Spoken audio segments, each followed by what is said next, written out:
Tapi ketika datang ke kami, kita ruqyah, baru dia merasakan sakit yang luar biasa. Dan setelah kita mengadakan ruqyah, maka dia merasakan ringan dan alhamdulillah sembuh dan bisa beraktivitas kembali.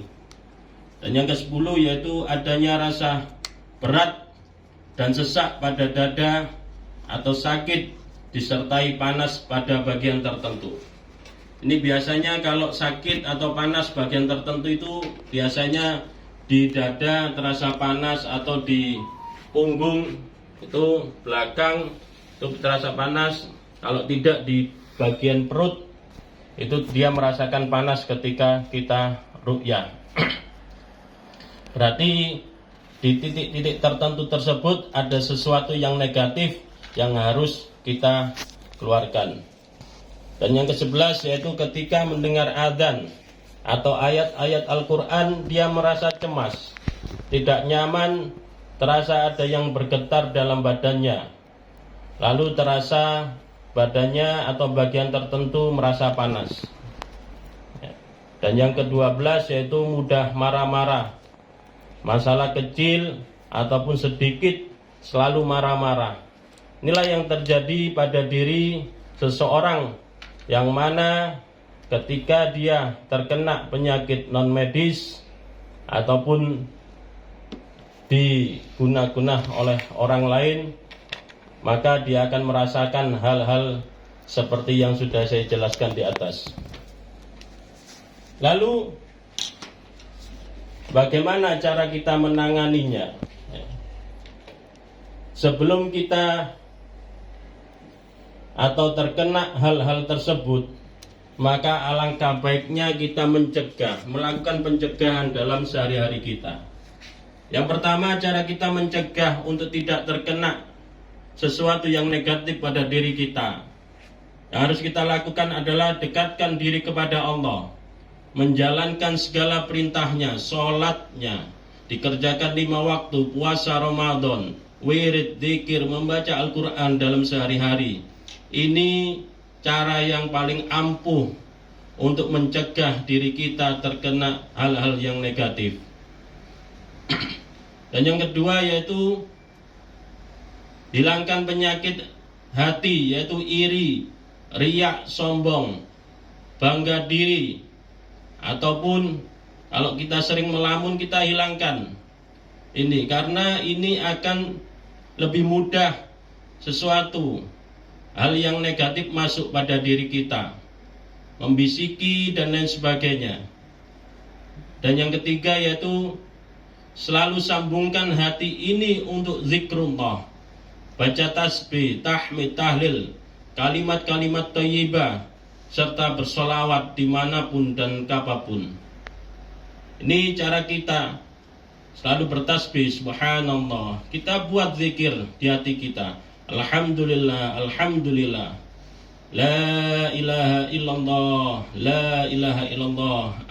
Atau kita bersolawat kalau kita senang dengan solawat, Allahumma sholli ala Sayyidina Muhammad wa ala ali Sayyidina Muhammad, sallallahu ala Muhammad, sallallahu ala Muhammad. Terus kita buat hati kita berzikir dimanapun dan kapanpun, kecuali kita berada di dalam kamar mandi.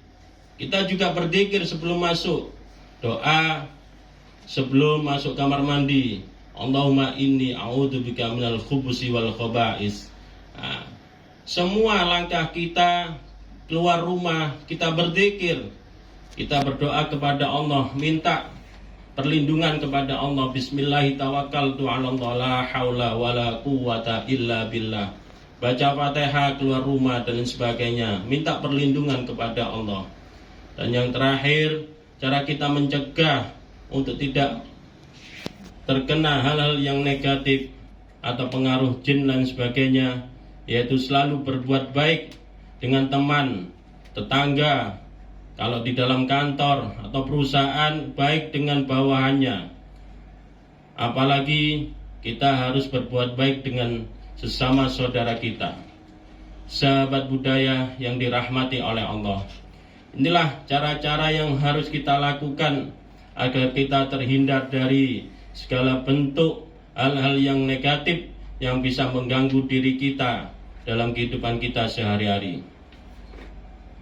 Baik, terima kasih Pak Ustadz. Ya. Halo Neng Nindi. Ya, Neng Nindi. pagi. Ya, ini Pak Ustadz sudah menyampaikan mukadimahnya nih Ya. tentang topik Pengobatan kita non hari medis, ini. ya. Iya, pengobatan non medis. Baik, kayaknya sudah ada beberapa pertanyaan ya di WhatsApp kita ya, Neng ya. Ya, Neng. Tapi kita dengarkan sebuah lagu dulu nggih Pak Ustadz nggih. Ya. Kita rehat dulu untuk nanti kita akan berdialog bersama dengan Pak Ustadz. Mungkin ada beberapa pertanyaan yang bisa dibacakan ini. Ya. Ya baik, ini ada beberapa pertanyaan yang sudah masuk di WA perempat ya di 08902133968 sahabat budaya. Dan pagi hari ini kita masih membahas tentang pengobatan penyakit non medis dengan melalui zikir. Begitu bersama dengan salah seorang penyuluh agama dari Kemenak Kota Surabaya, ada Ustadz Fahrul Riza ya Ustadz ya. Ya. Baik, Ustadz, tadi sudah dijelaskan ada 3 contoh penyakit begitu ya Ustadz ya. betul. 3 kelompok penyakit. Ya, baik. Nah, dan juga tadi disebutkan bagaimana seseorang disembuhkan dari penyakit yang tidak bisa dikatakan itu adalah penyakit medis begitu ya Ya. Ustadz ya. Dengan ruqyah begitu Ustadz. Ya. Nah, sebenarnya ruqyah itu sendiri apa sih Ustadz sehingganya bisa menjadi salah satu solusi ketika seseorang mengalami penyakit non medis begitu loh Ustadz. Ya. Terima kasih Mbak Mbak Nindi. Nindi ya. Ya. Ya. Untuk ruqyah sendiri itu apa? Sebenarnya ruqyah itu adalah metode penyembuhan dengan cara mendoakan pada orang yang sakit akibat dari penyakit ain atau penyakit hasad ya. Terus penyakit sihir, kena sihir, terus bisa jadi kerasukan dan gangguan jin, atau tadi yang saya sebutkan yaitu kena pelet, tenung dan lain sebagainya. Itulah yang dinamakan ruqyah. Tapi pada dasarnya ruqyah itu sendiri yaitu metode penyembuhan dengan cara membaca ayat-ayat Al-Quran ataupun hadis.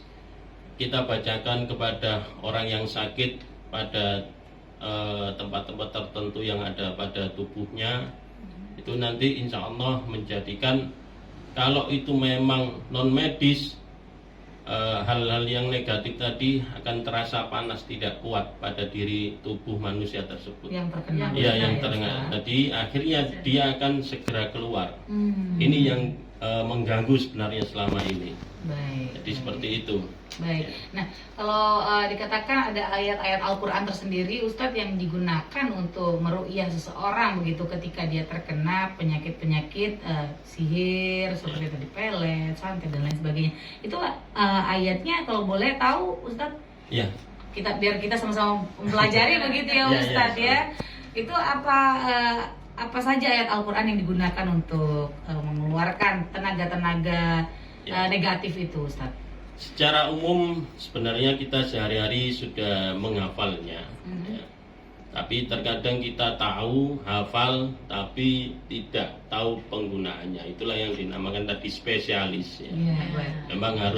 Memang spesialis ruqyah. Ustadz pun tidak semuanya ustadz, Bisa kiai meruqyah. pun bisa- tidak bisa semuanya. melakukan itu ya. Dia hafal Al-Quran, dia tahu Al-Quran, Ya. tapi kalau memang tidak tahu ilmunya memang tidak akan bisa. Mhm. Jadi ayat-ayat ruqyah itu biasanya yang paling umum itu yang dilakukan paling dahsyat itu yaitu Al-Fatihah itu sendiri. Al-Fatihah ya. Ya, kalau ada orang terkena sakit non medis, kita bacakan Fatihah baik secara langsung pada tubuh si pasien itu, kita bacakan Fatihah.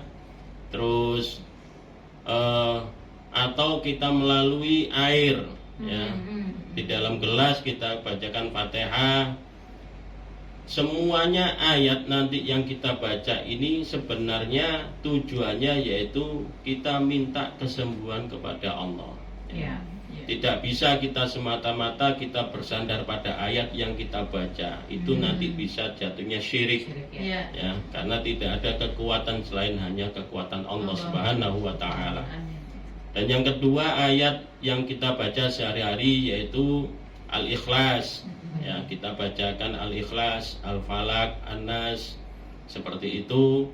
Itu pun terjadi pada diri Nabi dulunya. Rasul pernah sakit, ya. Lalu apa? Rasulullah selalu mengumpulkan kedua telapak tangannya. Jadi telapak tangannya ini dikumpulkan, lalu meniupnya, lalu membaca 3 surah, yaitu Al-Ikhlas, Al-Falaq, An-Nas. Maka 3 surat inilah yang disebut dengan surat Al-Mu'awwidzat, yaitu surat-surat perlindungan namanya. Baik. Lalu inilah diusapkan kepada bagian yang sakit mana kita bacakan. Setelah itu kita tiup, kita usapkan ke bagian yang sakit. Seperti itu. Ya. Jadi kayaknya benar sekali bahwa tuntunan kita meskipun kita tidak sakit, bahwa kita selalu diharapkan untuk setiap selesai sholat kita membacakan 3 surat itu ya, Iya, Ustaz ya. betul. Meskipun di dalam tuntunan misalnya sholat ketika kita sholat berjamaah bersama-sama di masjid ataupun sholat sendiri itu akan lebih membuat kita tenang, kemudian membuat kita merasa terlindungi begitu ya Pak Ustadz ya. Iya. Jadi untuk ketiga surat itu memang kekuatannya seperti itu ya Pak Ustadz ya. Ya, sangat luar biasa sebenarnya. Mau itu dari kekuatan atau kelebihan dari surat tersebut, Ya. itu tidak lain yaitu karena Allah memberikan sesuatu yang lebih dari Ya, surat yang 3 diturunkan surat itu. itu Iya, Baik, seperti itu. Baik, nah Ustadz, kadang kan kalau udah terjadi begitu ya Ustadz ya, satu kejadian, itu kan saya tadinya tahu nih Ustadz surat Al-Fatihah, Ya. jadi kan bisa jadi lupa gitu loh Ustadz, karena kan panik kan, Ya, kadang kan betul. begitu ya Ustadz ya. Betul. Nah itu kalau kejadiannya jadinya kayak gitu misalnya, kan untuk memanggil seorang kiai Ya, ataupun ahli, atau seorang ustadz ahli, ya. begitu, itu kan kalau misalnya udah kejadian di satu tempat gitu, Ya. itu kan butuh waktu ya Ustadz Ya. ya, dimana kan kita orang yang ada di dekatnya pasti disarankan untuk terlebih dahulu melakukan apa yang kita bisa kan begitu Ya, Ustadz. betul. Misalnya kita, Ya. orang di dekatnya, misalnya kita mau lafalkan surat Al-Quran lalu lupa, itu gimana Ustadz? Apa yang harus kita lakukan? Apakah kembali lagi? Apakah jadinya kan itu kan panik namanya Ya, ya Ustadz? betul. Sama. Ya, Mbak. gimana Pak? Nantinya. Kalau gimana? Saya juga pernah seperti itu di awal-awal. Saya dulu meruqyah orang ketika ada orang kesurupan atau diganggu dengan hal yang negatif tadi. Ya. Saya mulai 2008 saya belajar seperti ini dan alhamdulillah saya tekuni tapi tujuannya untuk pribadi. Ya. Memang terkadang kita temui ketika kita di lapangan tidak semudah ketika kita ngomong bacakan Al-Fatihah, Al-Falaq, An-Nas, bahkan kita sudah hafal pun kalau sudah terjadi seperti itu kadang mengulang-ulang kul ya Allah ngoten. Ya, jadi sudah pernah saya melakukan itu juga. Harus apa yang harus kita lakukan? Yang pertama yaitu ketenangan. Baik. Kita tenangkan dulu jiwa kita tenangkan dulu diri kita sebelum kita menangani seseorang atau orang yang lagi kena gangguan tersebut.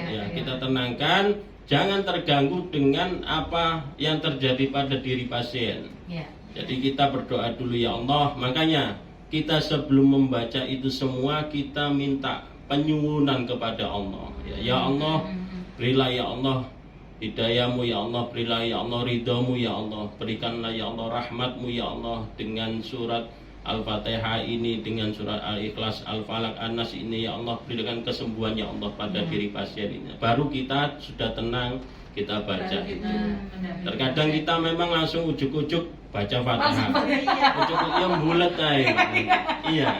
Seperti itu. Jadi diri kita dulu yang harus kita kendalikan dulu Iya, ya betul. Pak. Iya. Ini juga kayaknya juga misalnya ya di semua lini ya, Nindi ya, ketika kita mau menolong orang lain ya kita untuk penyelamatan diri dulu. Jadi misalnya di pesawat ataupun di kereta api kan pasti tuntunannya seperti itu juga. Iya, Jadi kita betul. selamatkan diri kita dulu, Tenang kemudian dulu, begitu tenang ya. dulu, Iya. baru orang-orang di sekitar kita yang kita selamatkan. Jadi Iya. seperti itu. Kalau ikut sama-sama gupuh ya tambah gerakan. Semakin kita panik, maka Iya. semakin nggak akan keluar ayat yang Iya, kita sama ya.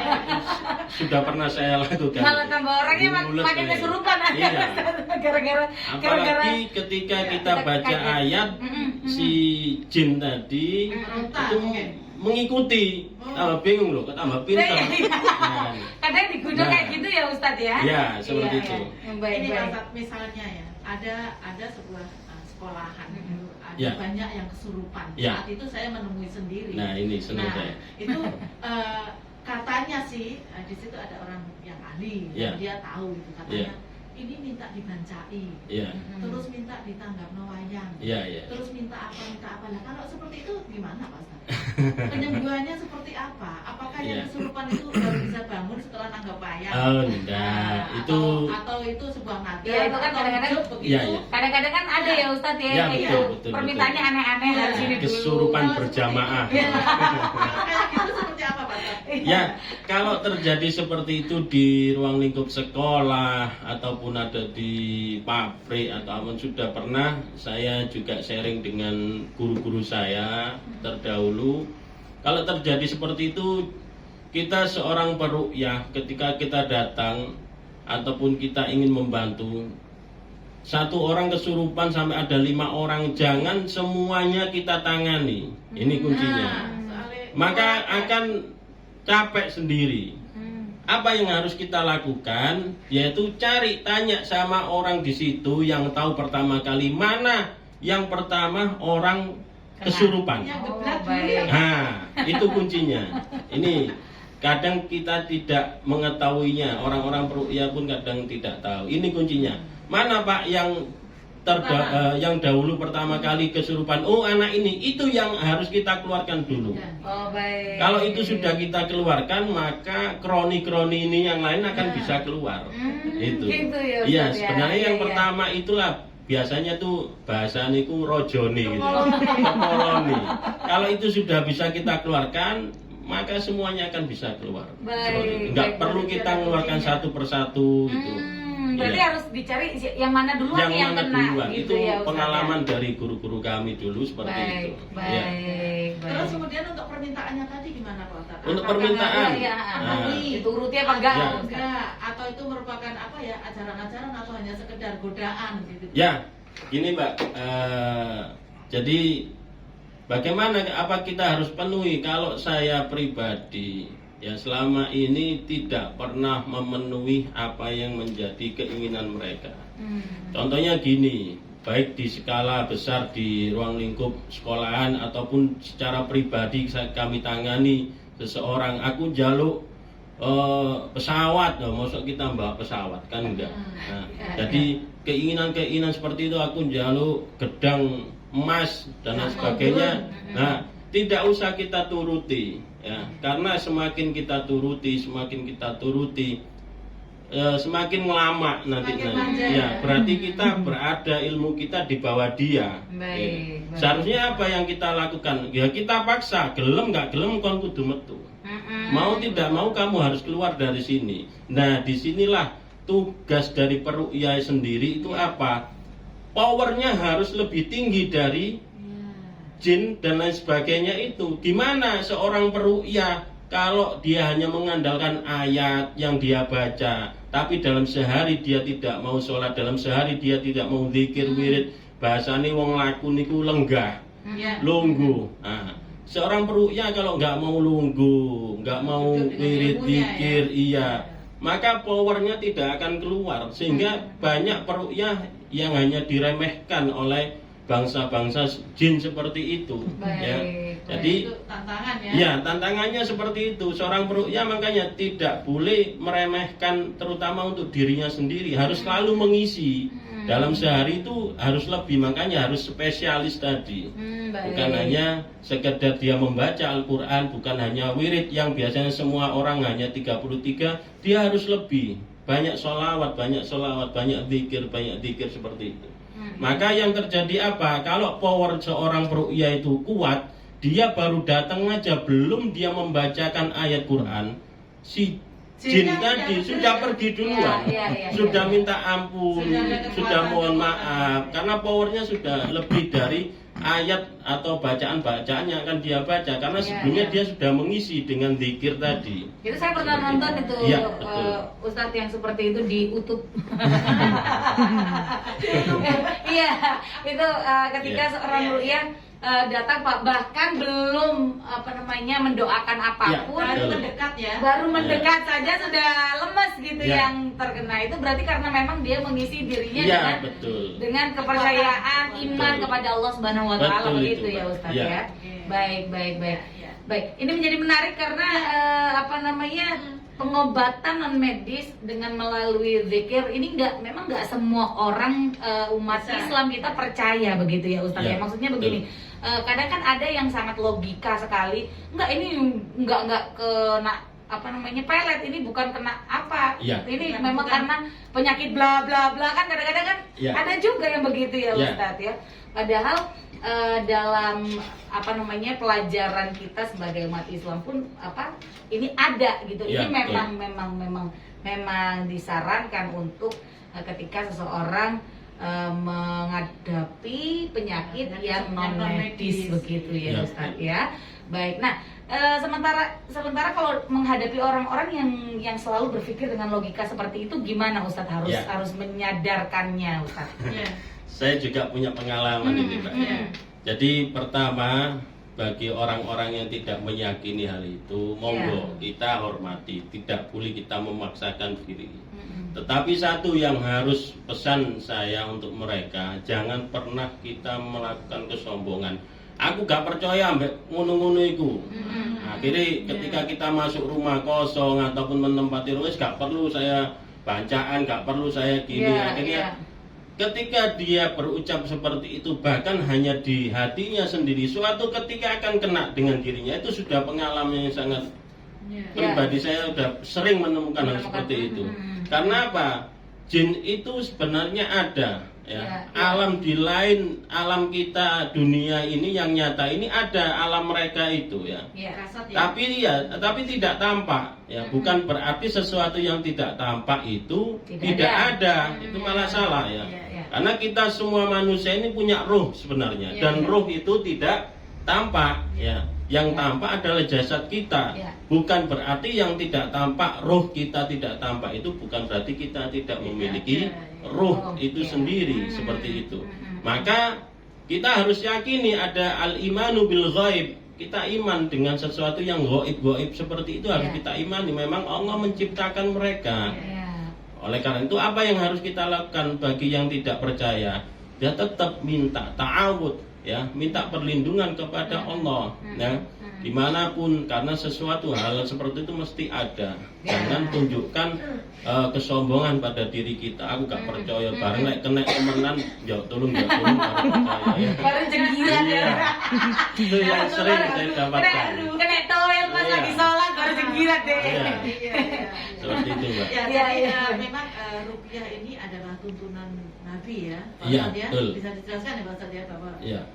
ruqyah itu adalah tuntunan Nabi. Kemudian kita juga harus mengimani. Iya. Mengimani. Baik. Dikatakan tuntunan dari Nabi itu karena kenapa Ustaz? Ya. Ruqyah ini. Kenapa dikatakan tuntunan dari Nabi? Nabi sendiri juga melakukan hal itu yang tadi saya jelaskan di awal. Beliau mengumpulkan tangannya, lalu meniup tangannya tadi, lalu membacakan ayat atau surah Al-Ikhlas, Al-Falaq, An-Nas, lalu ditiup. Habis itu diusapkan ke tubuh. Itu pun yang dilakukan oleh siapa? Aisyah, ya. Membacakan surat tersebut terus mengusapkan tangannya ke tubuh Nabi ketika Nabi merasakan sakit dan lain sebagainya.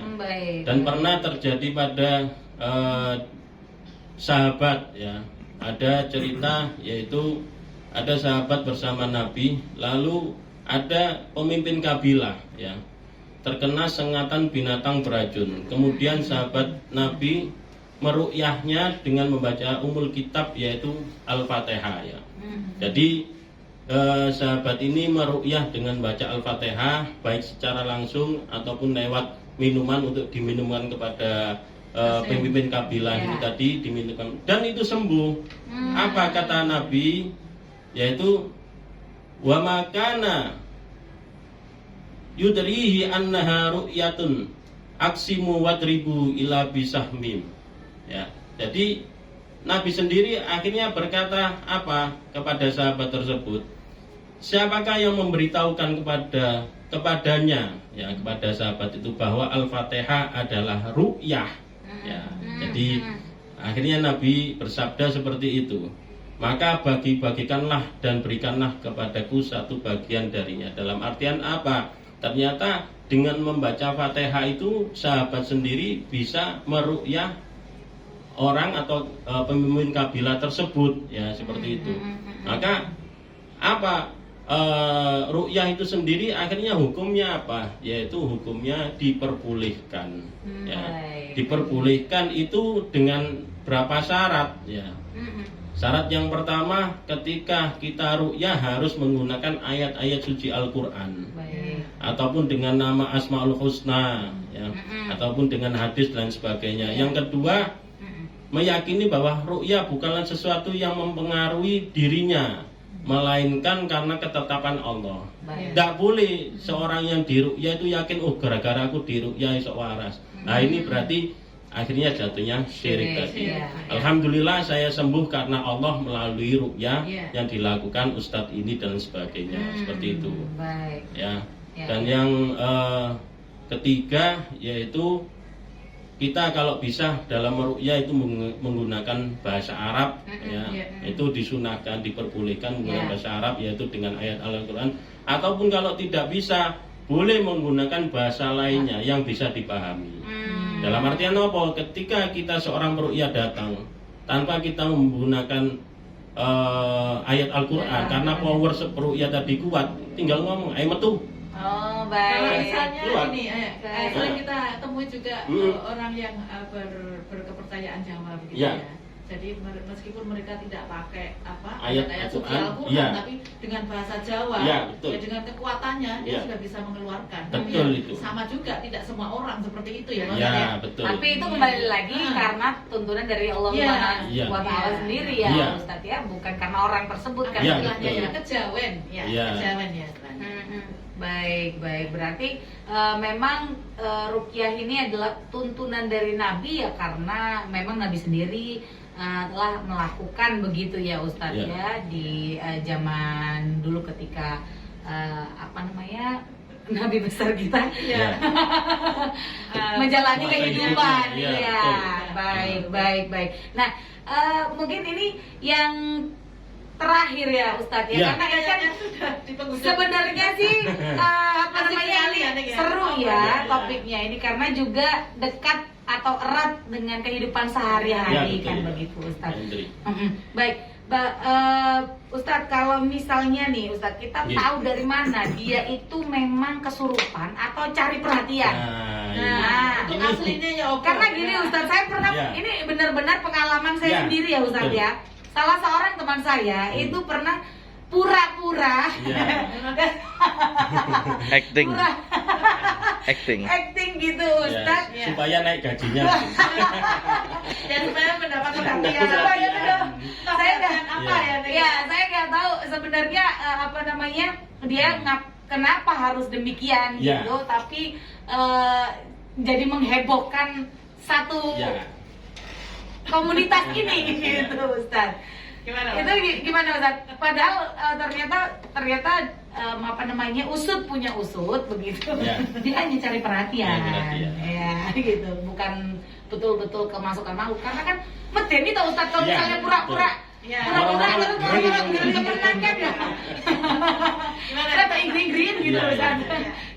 Jadi gini Mbak, inilah tugasnya peruqyah tadi, spesialis tadi ya. Dia ketika menemukan seorang pasien seperti itu, kita harus tahu, kita harus mendeteksi. Dilihat aja sudah tahu. Kita sudah peka di situ karena kalau kata orang itu indera keenam sudah kita asah di situ. Tanpa indera kelima ini indera keenam kita buka. Kita lihat gitu saja dalam bukan lihat kacamata mata kita secara langsung, Iya, tetapi batin kita yang iya, bicara. iya. Dilihat gini sudah kita kelihatan, oh ini kemasukan, oh ini pura-pura sudah tahu. kalau apa-apa ya. Nah, kalau apa-apa iki. Nah, kalau Nah, bukan itu- Ustaz, kalau bukan ahlinya kan, Iya. Iya, nggak kan bisa tahu. medeni toh Ustaz, Iya, kan makanya. agak gimana gitu. Terus Itu gimana? kita bisa ngecek, inilah kelebihannya kalau kita memang bidangnya, spesialisnya. baik. Oh ini umpama kemasukan benar, itu kita harus bisa mendeteksi ini kemasukan kerasukan alami, Iya. atau memang kiriman, atau memang ini benar-benar dia punya pegangan. Oh. Nah, kita harus tahu di situ. Oh ini alami, bukan kiriman. Kita ketika menghukumi sesuatu kepada pasien tadi, Iya. maka kita harus tahu, oh ini memang alami bu, Baik. oh ini memang kiriman dan sebagainya. Tapi kuncinya satu, kalau memang itu kiriman tidak boleh kita yang membuka aib atau Iya. siapa yang mengirim dan lain sebagainya. Karena Sekalipun tahu ya Ustaz. sekalipun itu tahu harus kita simpan rahasia tersebut. Baik. Dan tujuannya yaitu apa? Pengobatan saja kita seperti itu. Yang penting sembuh selesai itu. Itulah tugasnya ya harus tahu ini memang benar-benar alami Ya. atau memang pura-pura Ya. kiriman dan sebagainya seperti itu, Pak. Iya. Kalau perlu ya tahu ya. Kan kalau ketemu awake dhewe enggak perlu ya. Nah, coba kalau memang bukan perlu ya, Mbak ya. Iya. Coba dibisikkan, gelem munggah gaji enggak? Kok jawabannya gelem enggak? Lah, kayak gitu loh Ustaz. Itu malah tambah ditanggap sama teman-teman Iya, yang iya. lain gitu. Jadi gimana nih? Baik. Ini kayaknya sudah mendekati jam 6 loh, Nek. Iya ya, nggak kerasa ya. Mungkin bisa sedikit Iya. Ustaz Harun untuk Iya. kesimpulannya begitu tentang apa namanya topik kita pagi hari ini, pengobatan non medis melalui zikir. Ya, baik Mbak Indri dengan Mbak Dari. Iya. Kesimpulannya yaitu kita selama di dunia ini selalu berdampingan dengan dunia lain. Ya. Ya. Jadi kita harus yakini, kita imani. Oleh karena itu kita kembali ke diri kita sendiri. Yaitu apa? Kita memagari diri dengan zikir tadi, Baik. dengan selalu mendekatkan diri kepada Allah, Baik, dengan ya. selalu membaca Al-Quran. Kita untuk rumah bagaimana Ustadz? Untuk rumah kita bacakan zikir pagi, zikir sore. Kalau kita tidak sempat membaca, kita nyalakan YouTube, melalui YouTube kita Ya, ya. nyalakan, itu sama saja seperti untuk pemagaran rumah. Dikeraskan begitu Iya, ya. seperti itu. Kalau pas di rumah. Kalau pas di rumah Iya. dan sebagainya itu sama sebenarnya, karena hal-hal yang negatif baik di rumah ataupun berada di tubuh kita, kalau mendengar hal itu akan terasa panas, tidak kuat, Ya, ya, tidak ya. betah Baik, bahasa ini baik. seperti itu. Apalagi kalau Ya. misalnya kita ngajinya gak enak, fales ya, mendingan dengerin dari YouTube aja ya Ustaz. Kan gak masalah kan ya Ustaz ya, kayak gitu ya. Kan yang penting Ya. tetap memagari diri kita dengan doa-doa yang kita lafalkan untuk Allah Ya, Ta'ala. terutama kuncinya satu, setiap Ya. hari kita harus pagari diri dengan baca Fatihah. Iya, Itu. iya, iya. Ya. Ya Allah, saya membaca Fatihah untuk diri Untuk saya, diri Al-Fatihah. saya. Itu Iya. pemagaran diri. Paling Baik. tidak, kalaupun ada orang yang hasut, iri, dengki dengan kita, kalaupun ingin yang mencelakai kita, insya Allah kita selalu dilindungi oleh Amin, Allah Subhanahu wa Ta'ala. Amin, amin ya Rabbal Iya, Alamin. iya, iya. Ini kita terasa ya, kita sudah ya nih. Iya. Sudah mendekati pas jam 6 ini Pak Ustaz. Mentok ini. Terima kasih. Terima kasih banyak Ya, sama-sama. waktunya Pak Ustaz. Pak Roni, Pak koordinatornya Ya, sudah Roni. tahu hari ini. Ustaz Roni juga datang Iya. ya. Iya. Baik. Baik, semoga semuanya bermanfaat ya Neng ya. Insya Allah, Mari insya kita Allah. tutup dengan bacaan hamdalah bersama-sama. Alhamdulillahirrahmanirrahim. Terima kasih Pak Ustaz. Wassalamualaikum warahmatullahi Wabarakatuh. wabarakatuh. Waalaikumsalam warahmatullahi wabarakatuh.